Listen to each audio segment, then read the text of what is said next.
میرے نبی نے فرمایا کفل بنی اسرائیل کا ایک نوجوان تھا، روزانہ رات کو نئی لڑکی لاتا تھا اپنے کمرے میں۔ ایک رات ایک لڑکی کو 60 دینار میں لے کر آیا۔ 60 دینار لاکھوں روپیہ بنتا ہے آج کا۔ دروازہ بند کیا، اس کو مڑ کر دیکھا، وہ رو رہی تھی۔ تو کفل نے کہا میں زبردستی تو نہیں کر رہا، سودا کیا ہے۔ اس نے روتے ہوئے کہا کفل عزت دار ہوں، پیشہ ور نہیں ہوں، غربت نے یہاں تک پہنچایا ہے کہ عزت بیچنے پہ مجبور ہو گئی۔ اس نے کہا کفل عزت دار، بھوک نے جسم بیچنے پہ مجبور کیا۔ تو کفل رونے لگا، کہنے لگا میری بہن جس عزت سے آئی تھی اسی عزت کے ساتھ چلی جا، اور میرے لیے دعا کرتے، میں بہت غریب انسان،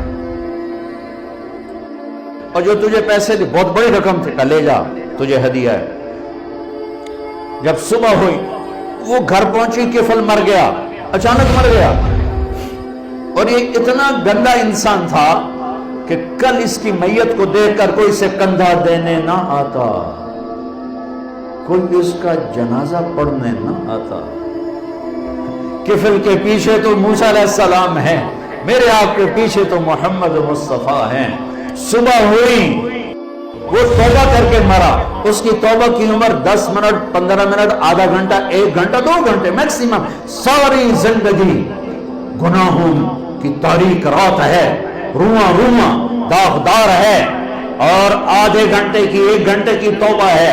صبح جب لوگوں نے دیکھا تو کفل کے مین گیٹ پہ لکھا ہوا ان اللہ قد غفر للکفل، لوگوں اللہ نے کفل کو معاف کر دیا ہے۔